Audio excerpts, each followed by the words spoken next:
I think AI and these technologies are going to change the entire platform of construction. And let me explain what I see there. What we're doing is beginning to do more and more design build. Mm-hmm. There might be an architect, does the schematic, it does the idea design. And then clients are coming to us and said, we'd like you to finish the documents and Right. do the construction administration and do a design build turnkey project. And we said, you're coming to the right group because what we're wanting to do is change the entire platform. We call it, again, the seamless platform, where they'll come to us, we'll do all the design. The square footage is kind of laid out, the Okay. concept, it's gone to the city for approvals. Then we step in and we basically design the entire project to go to permit to get a Mm-hmm. construction. It'll meet fire codes, structural codes, everything. So we do the whole program. And as we're doing that with the current technologies for software and AI, we can actually do estimating right off of those documents, those 5D, 6D. We can do an estimate by hitting a button and say, price the job.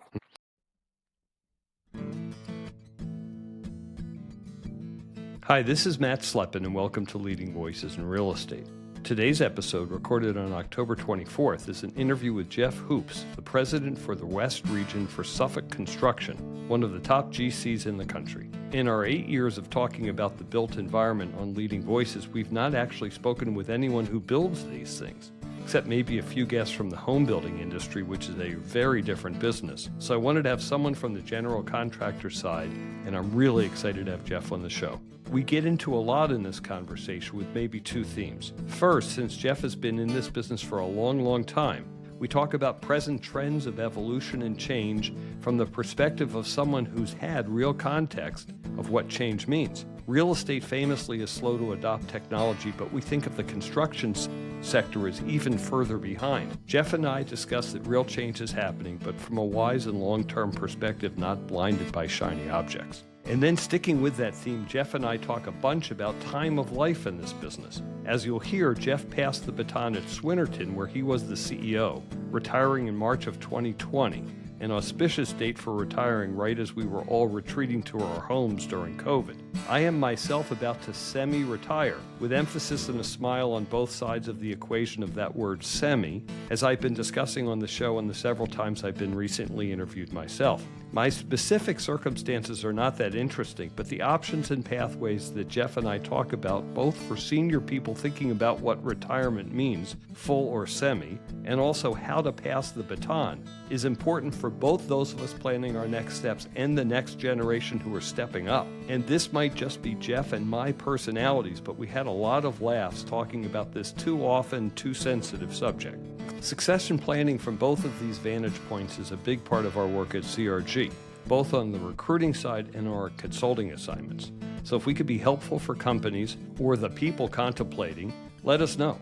And frankly, we see probably more emotion and challenges on the letting go side of this equation than success stories. The flip side of the skill set that enables a leader to build a strong company is that it's so hard to let go. Again, back to my concept of semi, the opposite of all or nothing, black or white. That semi thing, kind of hard to get a handle on. I also have to plug our team at CRG that works on both the construction and the facility side of the business, since this discussion hits a deep area of our team's expertise. So if we can help you in the business of building, or the real estate teams at the kinds of institution that Jeff talks about on the podcast, especially higher ed and healthcare, let us know how we can help. That's a big part of our team's expertise. If you're enjoying the show, please rate our show on your podcast app, and please follow and subscribe to the show and share your favorite episodes with colleagues and friends. I encourage you to visit the archive on your podcast app or on the ZRG website, where you can go back and check out the library. If you have comments on this show, or you'd like to talk about how ZRG can help your business on the talent side, including search, consulting, or advisory in the real estate space, please contact me at mslepin@crgpartners.com. I hope that you enjoy this conversation with Jeff Hoops. Jeff Hoops, thanks for joining me on Leading Voices in Real Estate. This is an exciting conversation for me for a bunch of reasons. First, I've done 205 episodes of this show all about the built environment, and you are the first person who's a general contractor to talk about how these suckers get built. Well, I'm So excited. I'm I know. excited, So I Matt. want to learn some things. So that's number one. Second is you retired about 4 or 5 years ago, and you're unretired, and I'm about to semi-retire. So retirement, unretirement, semi-retirement. I want to explore all of those to understand it better, so I don't screw up. Okay, Yeah, so that's exactly. It's important. easy to screw up. That's right. And it's important to our spouses as well as the people who succeed us. And you know my wife, Diane, and she's Yes. intent on this happening. No, she's going to make you. She's a driver for sure. Oh my God, we She's discussed it great. once again this morning. Then, in addition to all that, I want to get your sense of what's going on the West Coast. So I could think those are the general topics to talk about today. But why don't we just start with your generally quick introduction of yourself and Suffolk and what the company is and what you do there? Perfect.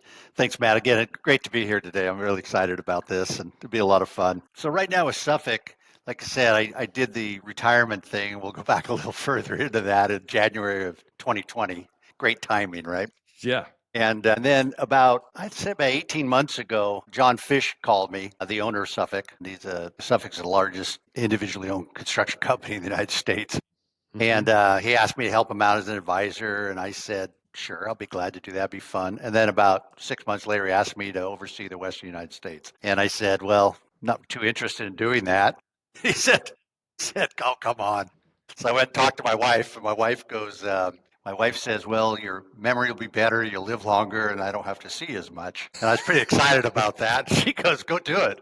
I go, okay, maybe I'll go do this for her. So about 1 year ago yesterday, I Uh-huh. started at Suffolk. So I manage the Western United States, overseeing Dallas West, Uh-huh. and it's about roughly $4 billion.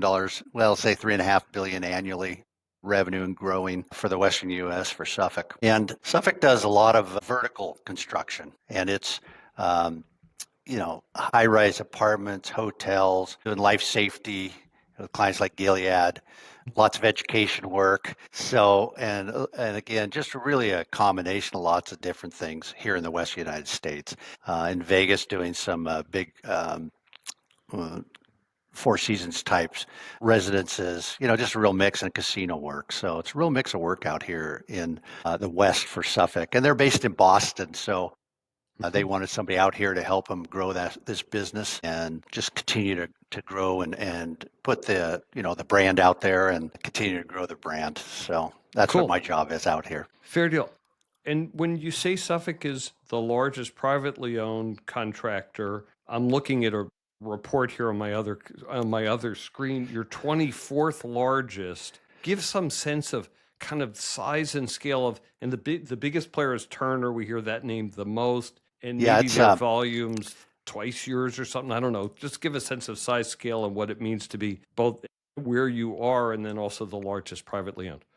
so this last year in 20, let's call it 25, the company did about over $8 billion in revenue. So Mm-hmm. substantial growth. So the company will be in the top 10 commercial builders in the United States this next year. The business plan's over nine, and then in 2028 it'll be over $10 billion. And the backlog's already in place to push that forward. So it's really growing. So it'll be one of the top 10 commercial builders in the United States by, Mm-hmm. currently they're there. And it's huge. That's It's a big really big. company. It's a big company. It is. And like I said, a big commercial company and based in Boston, offices New York, Florida, Salt Lake City, Dallas, Las Vegas, California. So about Mhm. 14 different offices across the United States and growing. So it's pretty fun. Yeah. It's exciting to be part of that company. There's larger companies, but a lot of them are civil type companies like the Bechtels and the Fluors and the publicly traded. The key, I think, here at Suffolk is it's owned by one person, Mhm. which is John Fish. And there's nothing like that in the United States. It's And an what does that interesting mean? man. Like, what does that mean for your ability to be flexible or your ability to be beat up or your ability to Yeah. be creative? What does having one owner mean for Well, you? yeah, it's really different. I was born and raised in an ESOP, employee-owned Hmm. company. So everything we did was geared towards the shareholders and that type of thing. And there's lots of companies in the United States that are ESOPs or publicly owned or traded. Uh-huh. And there's very few or none this size that are privately owned. So the difference here is that as an ESOP or a publicly traded or firm like that, they all have boards of directors, policies. It's very difficult to be flexible and get a lot of things done because you have this reporting mechanism. When you have an individual owner and he sees an opportunity to move forward and invest in something, he just says, write the check. Mm-hmm. And there's the big difference right there. For example, I'll give you some examples. It's really interesting. Suffolk has gone out there and they put a group together called Suffolk Technologies. And the reality is in construction industry, research and development does not happen. It just doesn't happen. The margins, I mean, if you're making 3% margins and your overhead's 2.7, there's not a lot of money left in most construction companies to do research and development and just put out capital to do that, right? Typically, a construction company is going to go and buy a piece of software. They're going to spend money just to make it conform to what their needs are. And then they're going to use somebody's software like CMIC or Procore or whatever it is, right? And that's what they do. There's no R&D involved. It's just take the software, make it work. So John went out, I thought it was interesting. He took his first road check for $20 million and set up Suffolk Technologies. Then he went out and raised over $200 million in capital to invest in technologies for the construction industry. Mm-hmm. And right now, it's really interesting. It's a little bit like they call it the Boost program, where every year companies come in and offer their technologies looking for an investment from Suffolk Technologies. And it's kind of like Shark Tank a little bit. It's kind of interesting. And right. So people come in and they present what they're doing and they want a $2 million in early investment into their projects. And the company's set up to do that through this Boost program where they now have 46 companies that they're sponsoring. Mm-hmm. And they're everything from robotics associated with construction to different estimating softwares and all kinds of AI technologies. And what the goal is some of these are kept private. A lot of them are actually taken public or sold. Procore just bought scheduling software from Suffolk Technologies and attached it onto their Procore suite of services. And so they pay for that. And that's how these investors get paid back by taking these things, either selling them or going public. And they're going out for another round of about $150 to $200 million for another round of financing. It'll be almost like $400 million invested in technologies. And it's amazing what goes on. And the cutting edge technologies in AI and that type of thing that happens. Does that make sense? Well, it makes huge sense. Well, a couple different questions about this, and I was saving this for later, but let's get into it because real estate is famously where I spend all my time, but construction even more so famously behind the curve. You're swinging hammers. That's what the view is here, and nothing else is much happening. And yesterday with CRG, we've had 2 or 3 leadership roundtables talking about the impact of technology on commercial real estate ownership, operations, investment. Same thing. And many, many real estate companies are investing through different vehicles to get to those technologies. And it's really revolutionized how we buy, sell, own, and operate, hold, report to investors, everything that we do up and down the life cycle stack of real estate.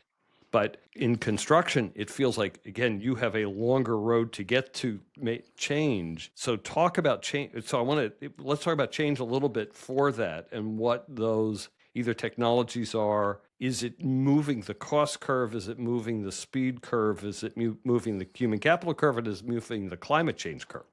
Well, I'll give you an idea of how this works. It's really interesting because I've been studying this and working on it, and that's one of the reasons I decided to jump on with Suffolk because it's exciting.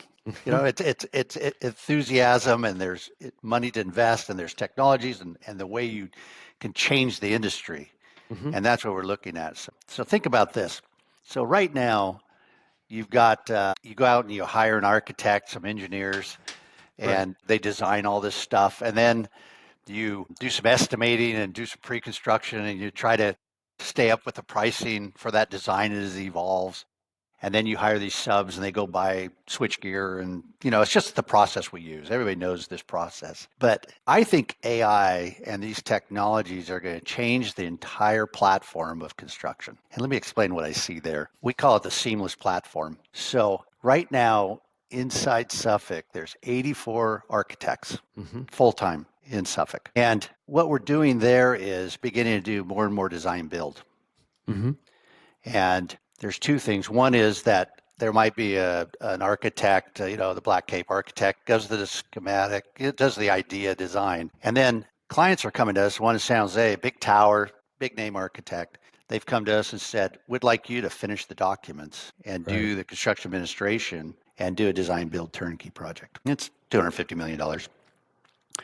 And we said, you're coming right to the right group, because what we're wanting to do is change the entire platform. We call it, again, the seamless platform, where they'll come to us, we'll do all the design.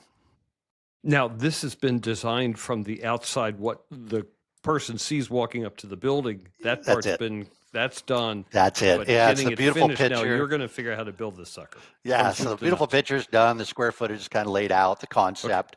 It's gone to the city for initial permitting, that type of thing, not permitting, but approvals. Then we step in and go, okay, we'll bring a structural engineer in house, or we have structural engineers in house, and we basically design the entire project to go to permit, to get a construction. It'll meet fire codes, structural codes, everything. So we do the whole program. And as we're doing that with the current technologies for like software and AI, is that then we can actually do estimating right off of the documents. So we have a system now called Edify in-house that actually other contractors are utilizing and paying for, that was developed inside Suffolk. So basically, based on those documents, those 5D, 6D, we can basically do an estimate by hitting a button and say, price the job. So the job prices. So we've got this concurrent going on where we're designing and pricing and designing and keeping right up on track of the cost of this thing. And then we've created a group called Freedom Source. So Freedom Source buys materials. And through AI, I think what we're going to begin to see more and more of is that you're going to see like a kit of parts. You're going to see electrical room delivered in a kit of parts. It's just going to roll in. There's your electrical room, your panels are there, everything's there, and you'll buy it boxed and ready to go. So you're going to see all this through this design build process, this estimating process, this purchasing process. You're going to see modular manufacturing of everything with mechanical bathrooms. You're going to see bathroom kits come in. You're going to see, for example, at Cal Poly, we just awarded a very nice job. We're going to build 3,300 student housing units, all modular. And they're going to be prefabricated. Everything in them, you stack them, close it in, and kids walk in. Let's pause and I want to think about prefab. How does the prefab factory or the place that comes from, is that Suffolk, or do you have to get that from someone else? And is it in your interest or not in your interest that it comes built that way versus on site? Well, let me come back to that. Let me Okay. finish this story. Okay. Because sorry. it all ties together. It all ties together. I'll tie it all together for you. And so you've got this design build piece, you've got this estimate piece, you've got this purchasing piece that Yeah. picks it all. Then you basically have this labor piece, but you still need labor. Just like you said, you still got to pour concrete, you got to build forms, and you have to wire things and plumb things. But the key for the future is if you can control the design, you can control the estimating, you control the purchasing, and if you self-perform, you control the labor on the job. And by doing this, you can drive the price of the jobs down substantially. You can drive the design costs. You can design everything. If you pre-manufacture in a environment not on the job site, you can save a ton of money, because your money on the job, your labor on the job sites is what's so expensive, not your shop labor. I mean, electricians, $150 an hour in San Francisco, but you can get a shop electrician for 35 to 40. So that's the kind of thing you're happening there. And so do the unions want you to do this? How does that affect the ability to control all of that soup, cradle to grave, soup to nuts? And you can do both. A lot of these prefab shops have union labor, but it's shop labor, much cheaper than field labor and journeyman. For example, I've seen some of the prefab manufacturers using union labor in their shops, but it's 30% of a field labor. So you save a substantial amount of money by doing that. And how much is that? I think mostly I'm like an apartment guy. So I think of, okay, and we know apartments are delivered at an expense that right now doesn't make sense, but can't make sense anyhow because the cost is just so wacky. How much does that either bring down the cost or increase your profit margin or help your timing or decrease your risk? All those are related. Yeah. Well, that comes back to the prefab discussion, right? And so right now we're seeing a lot of activity in prefab housing. For example, especially on the student housing in remote areas, Cal Poly, It should be prefab. Yeah, it's got to be prefab. Right. And you think about that, and we're seeing more and more of that where we're basically building in the shop at the labor's 30% cost of the field labor, and we're then delivering those units and installing them on the job. We're seeing that almost in everything. It's just not actually housing units. Again, it could be data centers, the switchgear, everything's showing up in a box. It just shows up Mm-hmm. and plugs in, and you're saving all this money on the job sites. That's the concept of this prefabrication. If you can control the design, you control the purchasing, you control the labor, you control the future construction. Yeah, and one thing I think of is that prefab are startup companies doing a prefab factory, not you doing it cradle to grave. I like having less is more in terms of if you have to coordinate 50 different subs and 50 different people, and the risk and timing and the inefficiencies of that model have to be huge. What does that mean? Just play with this for another moment. If I think of the student housing project that you're doing with whatever number of units, what kind of cost delivery does that do per unit, and what was it? Like, what's the bottom line savings for that? Yeah, you're probably in the prefabrication right now. If you're going to stick frame versus a prefab, you're going to save about 25% of cost in a prefab unit. Let's say a wood unit prefab Hmm. versus stick frame on site, about 25%. And a lot of that comes from the 25% is just not construction. A lot of that is from savings of staff and time. You think about that. Time is huge. You can build a in a remote area or any area with a prefab. You can build a building in Hmm. half the time on site, which then drives your costs down because you don't have to, your general conditions, everything gets pushed down by being able to basically fabricate in a shop and come out and install. And Hmm. you'll be able to save substantial amounts of money by doing that. Does that make sense? Yeah, yeah. And a comment to this, we're going to bounce around all these different subjects at the same time. But I'm thinking I'm retired. I've done this for 40 years. I'm a Jedi master at this business. And now the business is changing to the degree it is. The Jedi master wants to go into the candy store and have some fun and use these tools. If that's you, Yeah, it is. it would feel like crap to be watching It's that pretty from the cool. sideline with this amount of change to something that hasn't changed in 300 years. Yeah. It's so fun, right? About 100% of our work in the last year is coming through this design build process where Hmm. we're managing the design, prefabricating everything we can, that whole process with mechanical, electrical to modules.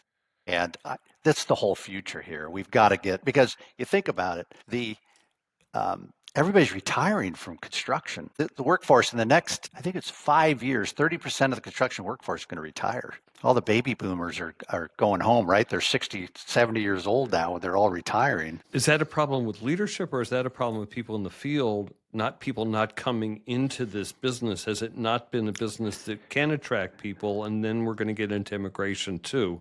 I'm not sure at which part of the food chain you're It's describing, if not every part. it all falls together. And it's interesting is you think about it, everybody, you go to high school and they tell you to go to college, Mhm. right? Go get your 4 year degree, spend $200,000, go into debt and get your degree. And the counselors, you think about it, the counselors should be saying, not everybody's fit for a 4 year degree or a master's degree, but you can make a bunch of money being a plumber, an electrician, or a Mhm. carpenter, and why not go into those things? But we don't sell that. Mhm. We right? It's not a pretty thing. People want to be software engineers or technology type people. Construction just isn't that appealing to most people, right? And so we got to begin to change that and show people that this is an amazing opportunity for jobs. You don't have to go to school for 6 years to go make some really good money. Electricians in San Francisco, I read an article the other day. It said, who are the next millionaires? And it was the Wall Street Journal. And it said the next millionaires are plumbers and electricians. Make that argument for me. There's such a shortage of people in those crafts. If the on-site plumber is making $1 million a year, we're in trouble because we can't afford that. So it should be a solid middle class job, which It is is. whatever it is, Well, not that's $1 million, because yeah. then No, that no. cost curve is going to go upside down again. What it means is that these people are making a good living and that they're able to invest in their pension plans and the unions give great pensions.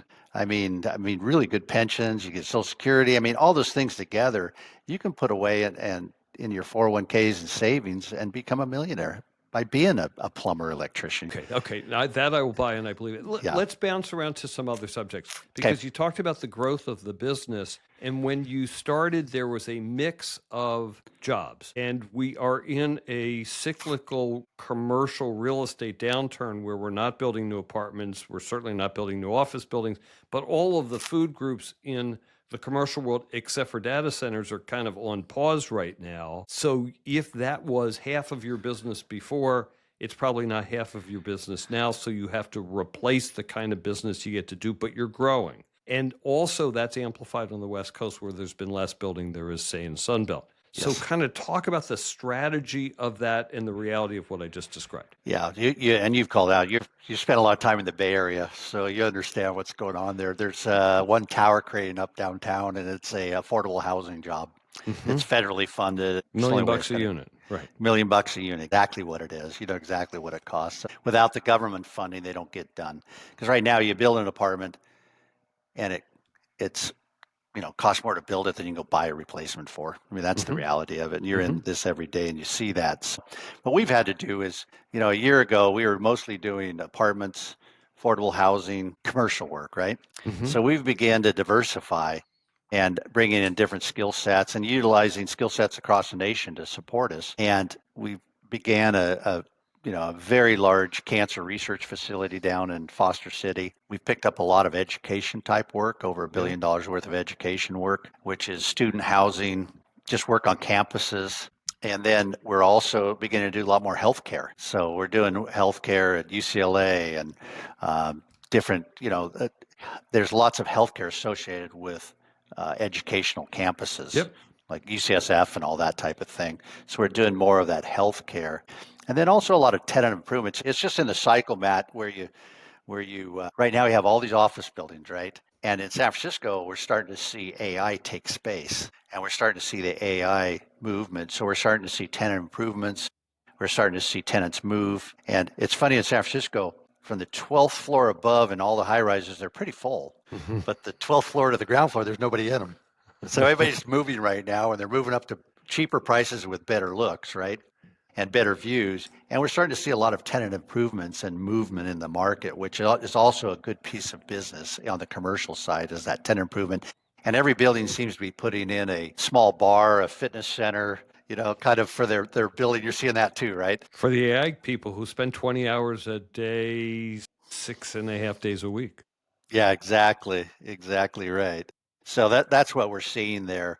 And so between those markets, and then we're seeing some civic work too, where the cities are starting to spend money on mental health, a lot of mental health type work right now in the different communities, which is great. So those are the kind of things we're seeing out there keeping people busy, because when the private work begins to drop off, the government usually begins to spend money, right? And that's what's happening now. We're seeing a lot of bond monies come through for the community colleges. We're seeing money come through for the cities and counties. So what did you replace the business with? Because when you came back to the company, particularly on the West Coast, and you're Dallas and West, so Dallas is better than the Bay Area and the West Coast. It is. But commercial construction's really slowed down. You've replaced that commercial construction with more civic or healthcare. What kind of mix is there now? Well, it's interesting, and it's a little bit different by market. So you go to San Diego, for example, and there's still high-rise rental buildings going up. It's just shocking. If you go down there, there's 20 or 25 towers going up in San Diego. It'll blow your mind. And that's because it's such an attractive, or it's a better market, or it's interesting. Also, the cost curve is different, right? Both, yeah. So right now, the highest rental market in California is San Jose for rentals. The second is San Diego.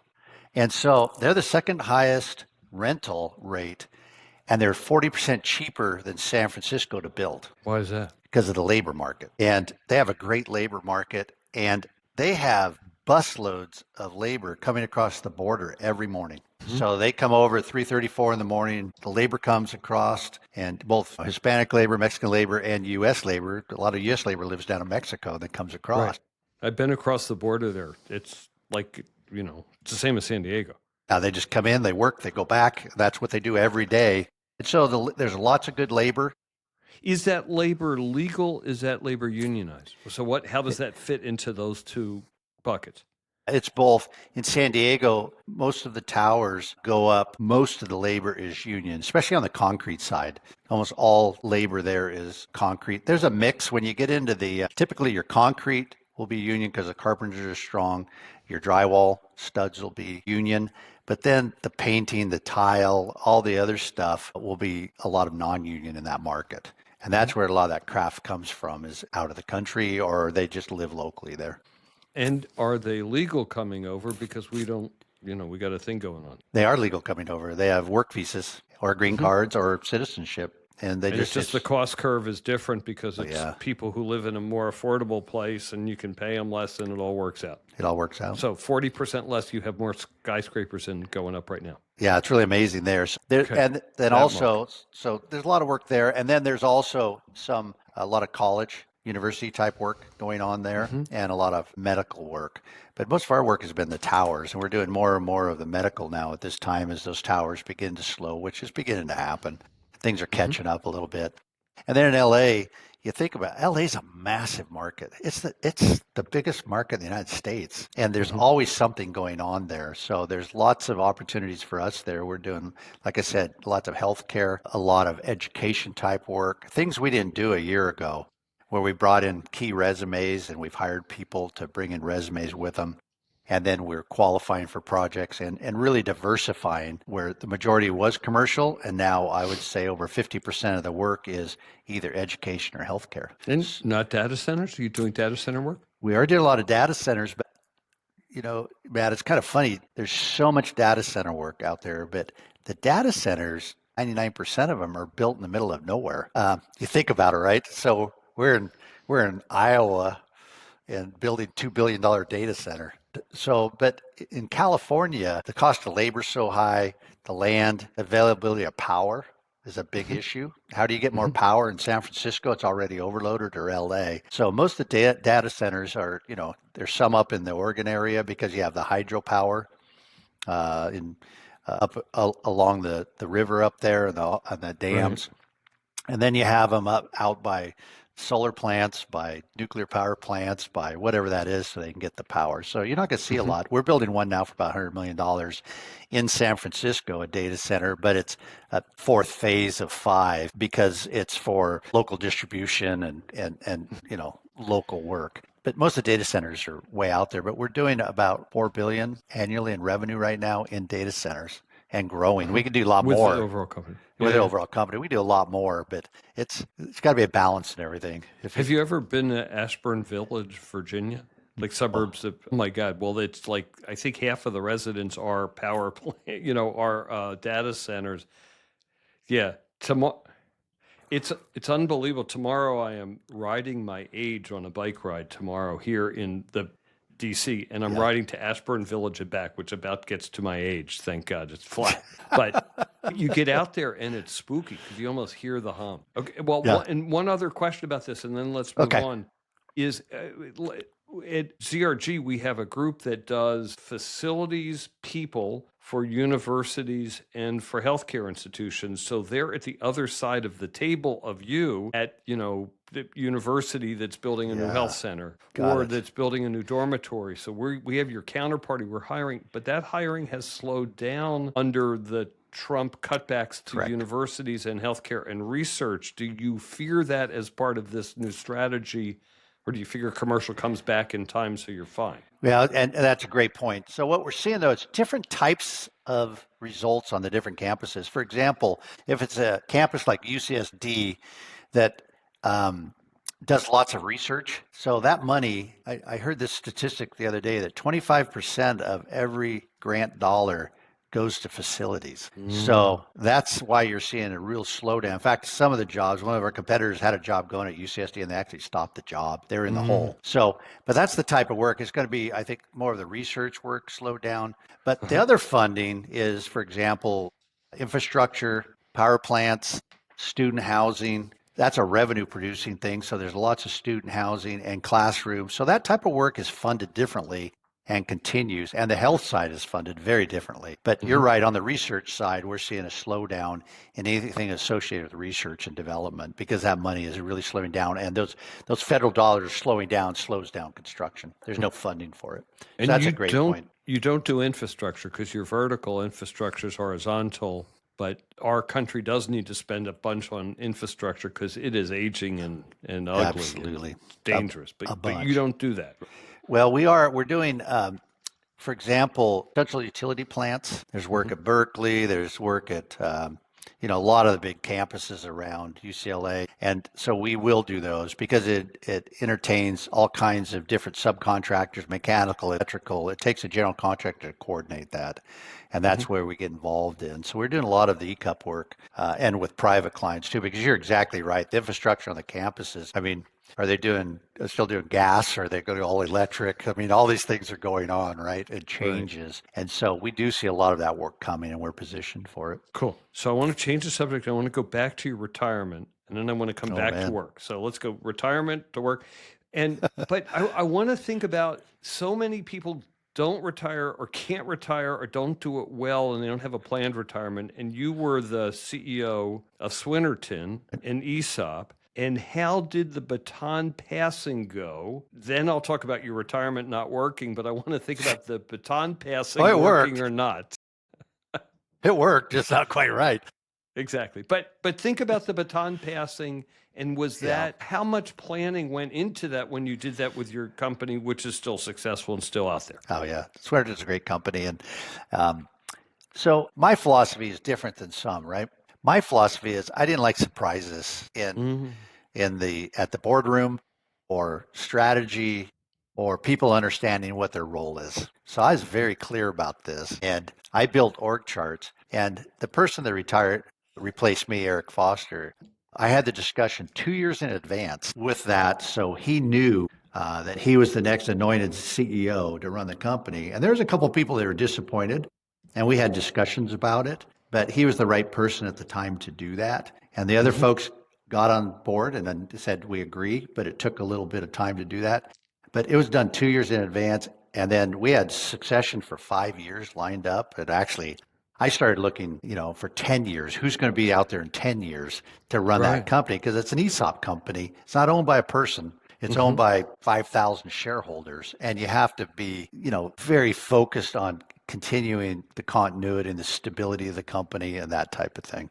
And so we spent years planning that, and it was easy. And then, Hmm. like I said I'm leaving, and I told everybody, 2 years in advance. I gave them a date. I was leaving, Right. and Well, so that's how it worked. I want to double click on that just for a moment and kind of congratulate you because so many don't do that well in companies where they are the CEO. They hold on too long Way too long. or they don't have a good succession plan. Not that succession has to come from internal. That doesn't mean success or failure, but that it is planned and we're not skipping a beat. And there's a next gen to run a perpetual company. That is a success. And that's the key.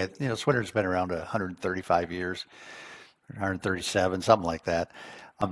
And so that's all about continuity. No surprises. Good. Employees own it. I mean that's the whole the way to do it here. And you brought up a great point. I see it right now. There's some of the competitors in the Bay Area market, for example, their ownership has hung on way too long. I mean, there's people that are call themselves executive chairman and should have left probably 5 years ago, right? And let the younger people step in, and that's part of the discussion. Is there's a lot of that goes on. It's not fair. So Yeah. And it's interesting for me, this is not a conversation about me, but as we think about it, my plan, and I use this in my wife Diane and I are debating this word all the time. I'm calling it semi-retirement. And semi means to me half on the work side, half on the personal side. And I'm not defining maybe it's 60-40, 40-60. And then I'm not defining what's in each bucket. So we have a lot of fun to think through all that stuff. If it became 100% on one side or the other, it would be a failure and it wouldn't work. So you have to, and I like ambiguity, so it's okay to get there. But I can imagine for me that if I did a full retirement, even at my age, which is older than when you retired, that could be, oh my God, like what's going on here? And Yeah. they have so much to offer. And we talked about the candy store and the ninja Jedi that you are. That could drive one nuts Oh, it'd drive you crazy. It's with COVID. yeah, with COVID too. I'll tell you a little story. So, like I said, I retired. I planned this for years, and in my mind, I didn't do a good job. I probably should have read 10 more books on how to retire because I didn't do that well. In my mind, I got to the point where, I wanted to get out of the way, and I don't want to be that person to stick around 10 years too long, but I wanted to get out of the way. I had enough money. I had the dream laying on the beach drinking Mai Tais. And that was my vision of retirement. I didn't think about it too much. And then, so in January 2020, I retired, and I was actually in Canada on March 15th, fly fishing with some of my colleagues and friends, one of my highlights is fly fishing with my friends. And they shut the border down. And in Canada, we were in Canada, and we had to charter a plane to get out because of COVID. Yeah. It was Sunday. We started getting the text that your flight's canceled. Don't come to the airport. Everything's done. So we chartered a plane and flew into Seattle, then down to Portland and got home. Luckily, and that was it. We didn't go anywhere for 2 years. I sat at home, right? Right. And where was home then? I was in the Bay Area in Marin, and doing that, and then I moved up towards our lake house partway through that. But I spent just a lot of time with nowhere to go. I mean, I canceled trips around the world. I mean, I was just sat home, right? And it made me begin to think a little bit about retirement. And, it's funny because I think I'm with you on this, is the semi-retirement thing is probably the right way to do this, because I just tried to shut it off. Like one day I was working, and then January 4th, I wasn't working anymore. And then pretty soon no one calls. You don't call anybody because they don't want to hear from you. And your whole life, your work life just shuts off. And I think there's a real balance here between social life, work life, and how all this plays together to go forward. Some of the highlights of my life is I was fishing with my friends for years, 20, 25 years, fly fishing. And these were my clients and friends, really close. And then all of a sudden, you're not invited to those things because they're company sponsored things, and you're not the company anymore, right? So you begin to think about that. And men, what's really strange, and I talked a little bit about this, is you have a lot of friends and you're outgoing. I ran a company as CEO chairman for years, and I didn't have a lot of friends. I mean, I had work friends and clients and social friends, which I enjoy doing things with. Sounds familiar. Yeah. Yeah, men don't do well with friends. And personally, I didn't have any friends. I had a couple of friends that were high school friends, but both had passed away and about 10 years before from different problems. So I didn't have close friends to hang out with. My wife is my best friend and will always be my best friend since we met in high school. But I just didn't have that outlet. So I missed that social thing, because my social thing was work, and I didn't have it anymore. And then the work thing, no one calls for advice anymore.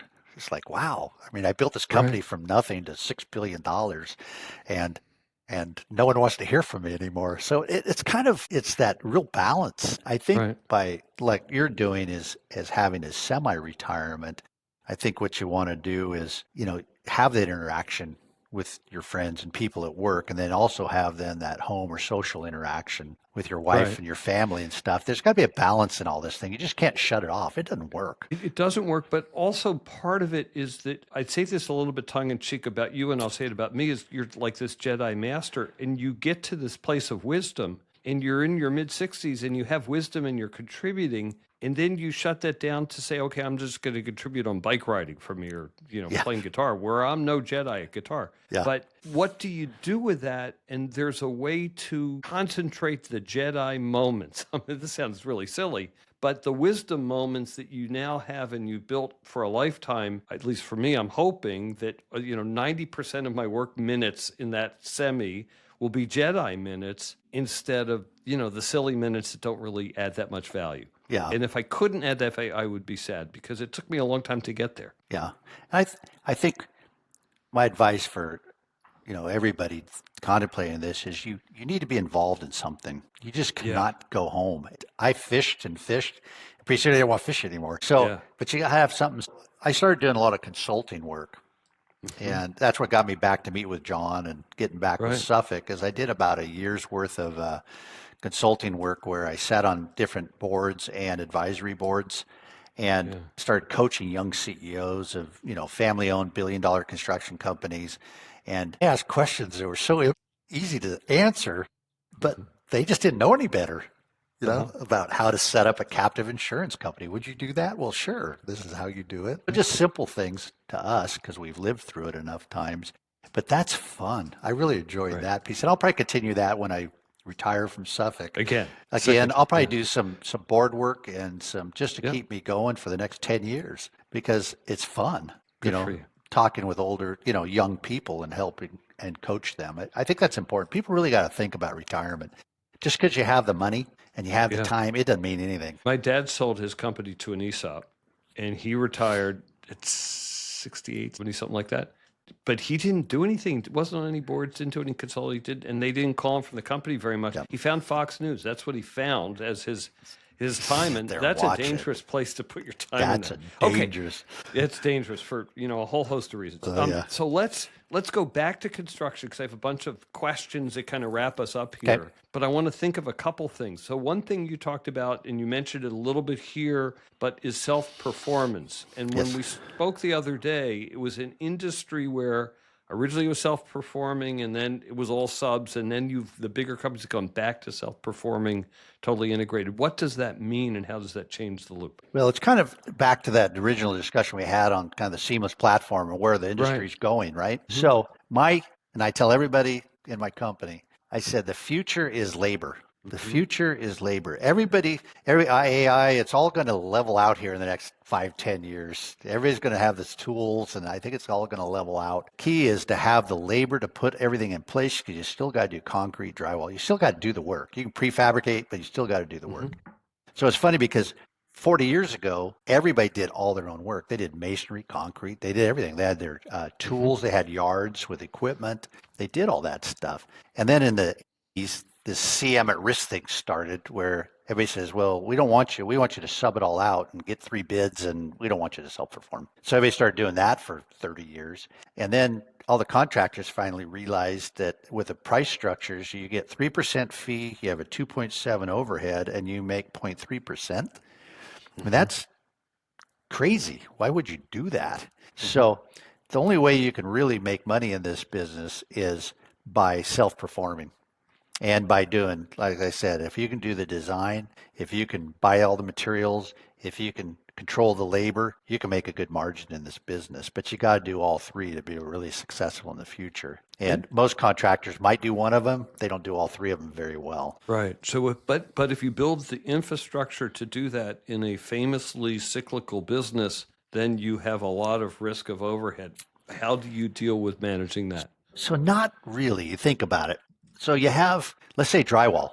Drywall is a great one to start with, right? Mm-hmm. And drywall, in fact, I had one big drywall company come to me 2 years in a row, a friend of mine, he says, can you buy our company? And I said, let me think about this. After the second year, I finally said, why would I spend $10 million and buy a drywall company? I said, Do it. well, I get chop saws, screw guns, and liabilities. That's all I get. So I said, why don't you come to work for me and bring some guys with you? So he did, and we did really well. So what I think happens here is that you don't have to spend a ton of money. I mean, like I said, there's some small tools to go do drywall.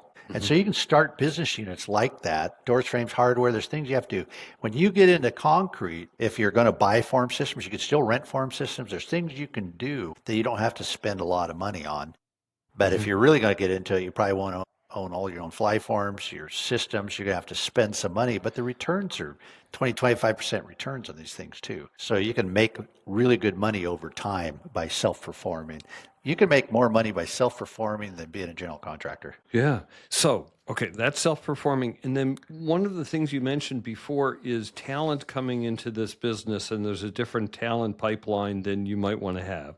Your son has joined the business, and we'll come and let's think about that in 30 seconds. But also what you're describing of knowing how to run this company. The running of this that you've described is incredibly sophisticated with a lot of risk and a lot of moving parts and a lot of understanding. So that's why you've had to come back to the business because there was no one to figure this sucker out. How do people get trained for that now? Is there school for that?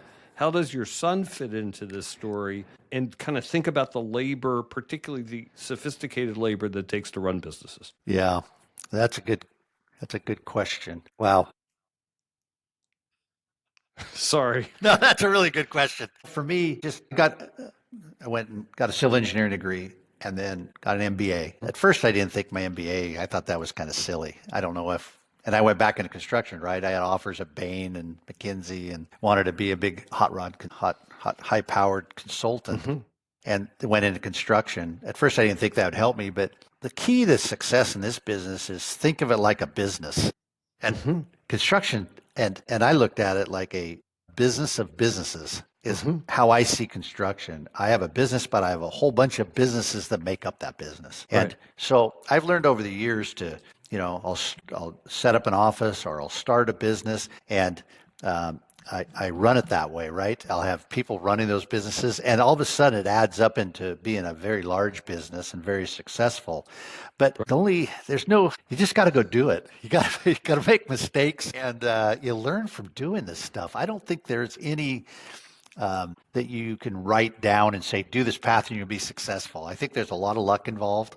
I think timing's important. If entering the right job and the right business at the right time, bringing on good support people that are talented. There's just so many steps into making a business successful. And I think it comes from experience, a good education, business acumen. There's just a lot to it. And there's no panacea. Yeah, the thing that I'm taking from the conversation, though, is run it like a business. And what does a business mean? I can't fall in love with headhunting. I love headhunting. I couldn't run my headhunting business. This guy, Larry Hartman, and they know how to build my business and grow it to be a profitable, large business. And doing the thing is different than running the business. That's right. This is all across the board in commerce. Now, you need someone to run the business who's not just generic, but understands the business. Exactly. So you grew up in it, you have an MBA, so you know where to take it. Exactly. And we do a lot of work in property management in the apartment business, which is almost like construction because you have a ton of people who are not paid that well. They get into this, they rise up in the world, but running that business is different than knowing that business. So you have to have both perspectives. That's a perfect way to say it, Matt, because it's having the business acumen to understand that if you're going to start up a mass timber business, you need somebody that understands mass timber, and you get the right people in there to run the shop, to run the floor, to, if you're a good manager, you're putting the right people in place. It's not you.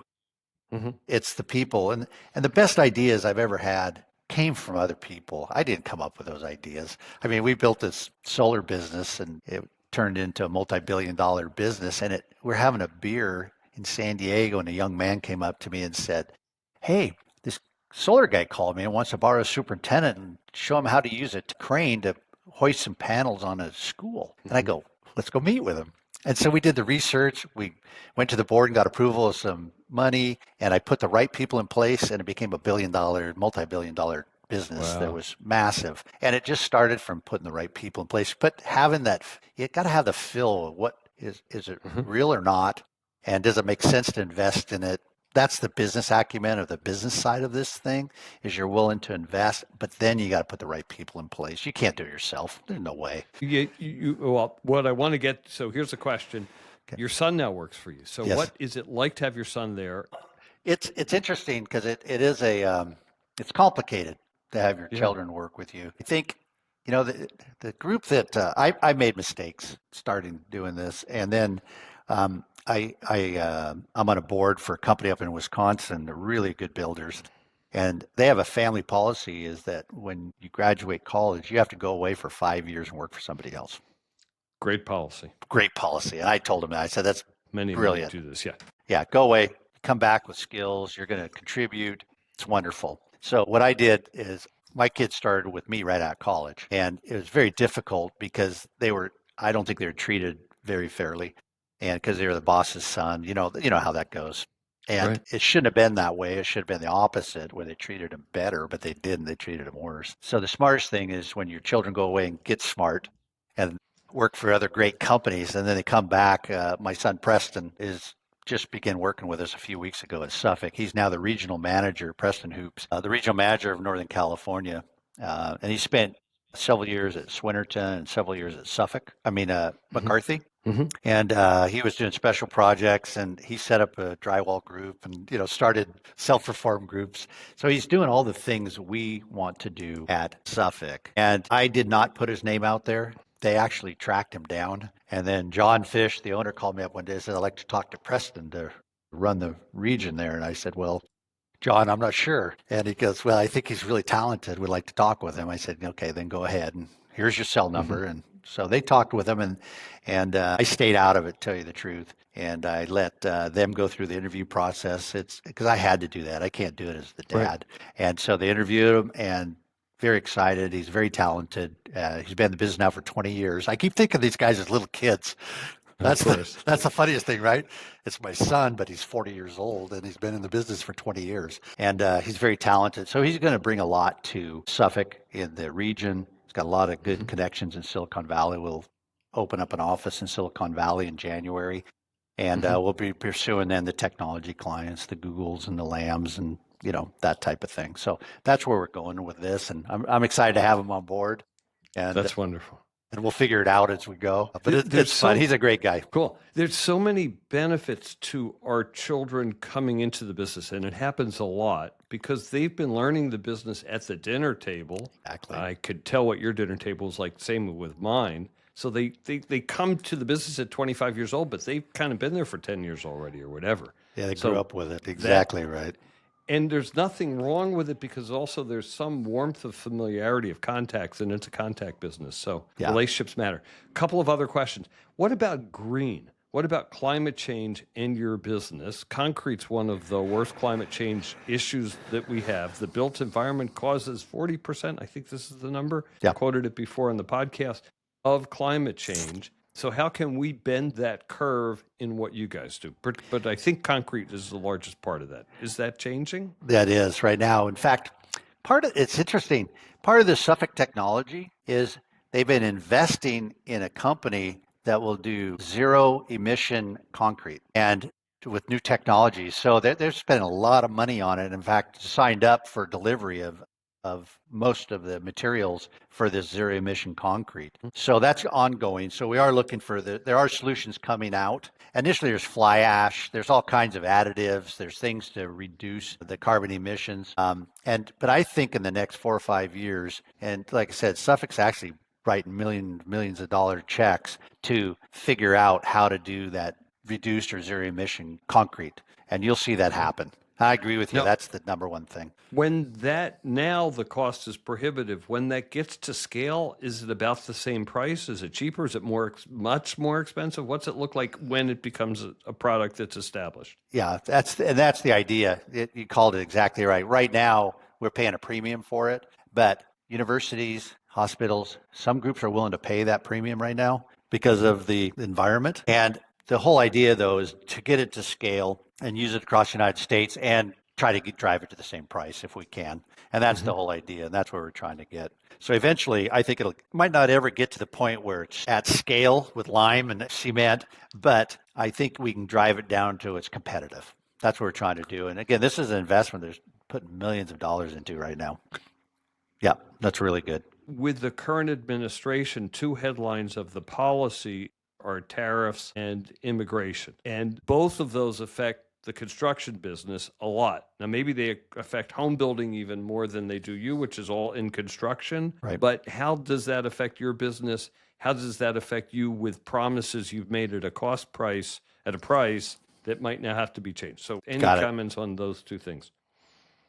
Those are really hot topics for sure. And the Yeah. tariff, let's take them separately and then back together. Does that make sense? Okay. Yep. The tariffs right now are adding about 2.5 to 3% on the cost of a project. And that's the range we're seeing. And you can calculate that out.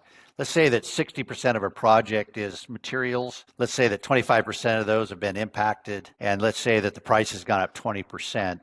You're right, about 3% in cost of the job. And that's kind of what we're seeing. We went out and bid a job the other day, and we went to every sub and we said, how much do you need to cover the tariff risk? And it came back, we added all up as 2.5%, about $100 million job. So that's kind of what we're seeing on tariff. But it seems like a small amount, but that's a lot of money. Yeah. On a a $500 a square foot job, it's, $15 a square foot, and it's already overpriced. It just adds on to what's happening, right? It makes it tough. And the other problem we have here is capitalism. The American companies are taking advantage of the tariffs also. For steel, How so? steel's a great example. So they put a 25% or 50%, I think it's 50% It changes all the time. 50% tariff on imported steel. So all of a sudden, the U.S. steel companies increase their prices. They just jack them up. So all of a sudden, the U.S. steel price is 5%, not 50% cheaper. And they're making bigger margins. And the prices change on steel every day. I mean, you go to the futures markets and they change every day. All of a sudden it runs up because people perceive there's going to be a shortage and they're willing to pay more and the companies charge more. Right. And so it's capitalism. So we're not seeing the results that the administration wants to see by driving more manufacturing locally, all those type of things, because U.S. companies are taking advantage of it. That's a problem too with the tariffs, because there's nothing that says you can't raise your prices in the U.S., right? Right. Prices find their level, and Exactly. so you're agnostic to where you get it from. So therefore, if it's 5 cents less, you're going to go there. I'm going to go 5 cents. Yeah, instead of 50 cents, I'm still going to go 5 cents less. I'm going to go there. And they're just going to make bigger margins. That's how it works, which is kind of disappointing that U.S. companies would take such advantage of it. But it's capitalism. That's what's going to happen, right? Free market. Yeah. Yeah, free market. And the other thing, is, like you said, is immigration. It's interesting, and because the what people that get hurt the worst in immigration are the home builders and the non-union apartment type builders, because most of their labor, I think 69% of all construction labor is from immigrants. Right. And 29% of that is illegal. So those are the stats I read the other day, again, from a report out of New York. And I go, wow. So that means like 25% of the whole workforce is illegal for construction. But you think of the jobs we do, we're unions typically, where we hire direct. We have carpenters, laborers and stuff. And they've sourced it pretty well. There's Social Security cards, taxes paid, green cards, whatever's required to work. But on these home builders, for example, they're paying cash, a lot of them, and they're piecework. And they don't have the requirements. So what happens when, ICE shows up or, something happens in the market and these people don't come to work? I think that's where you're going to see the biggest hit is the lack of labor and availability of labor on those home builders and those small multifamily deals. They're the ones going to get hit the worst with immigration. It's interesting because at the same time, we're fighting hard to get more housing built because we have the housing shortage that is directly affecting the middle class who's pissed off. Exactly. But the answer is supply, but that's the place that the price is going to hit from immigration to make it harder to do supply, which will then just increase the cost again. So it's double whammy. So you have tariffs on lumber. You have Canada. Canada just cut off this morning any discussion with Canada, right? So what's that mean? But they're in the World Series, so that solves it. They're going to be happy. That solves it, yeah. The Blue Jays, but that's who's going to get hurt. It's really a double whammy of tariffs and immigration is really going to hit that. At the same time, we're trying to do single family homes and that type of thing. It's really going to hit that market. Continue to hit it. It's tough. We need to wrap up. Last question on Leading Voices is your advice to a young person entering the real estate business, but let's be more specific, a young person entering into your business and the construction side of the real estate business. We have to build the buildings if we're developing them. So how are we going to get that done? Yeah, I think I just want to say that construction business, like I said, I graduated from my MBA and I interviewed with all these hot companies, right?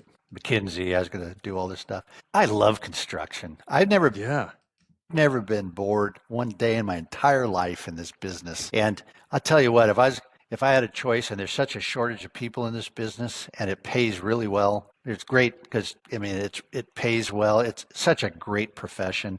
I'd say come into construction, go to school and get a construction management degree or come to work and become a carpenter and become a superintendent, that type of thing. But there's a huge future here in construction.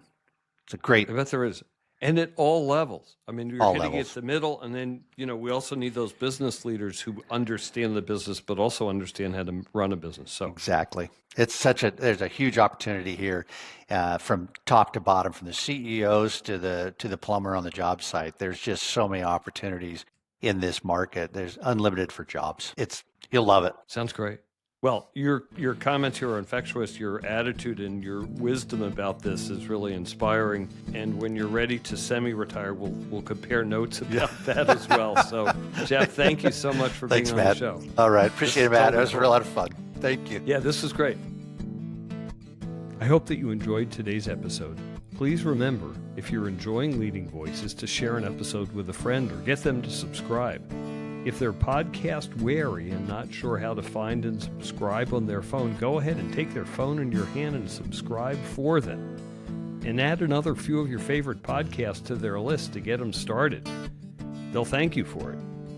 You can also find episodes of the show on our website, which you can find at zrgpartners.com/leadingvoices. And if you have comments or discussion about this episode or Leading Voices in general, or if you're seeking help in real estate human capital solutions, recruiting or consulting especially, please contact me at mslepin@zrgpartners.com. Thanks for being a listener to Leading Voices.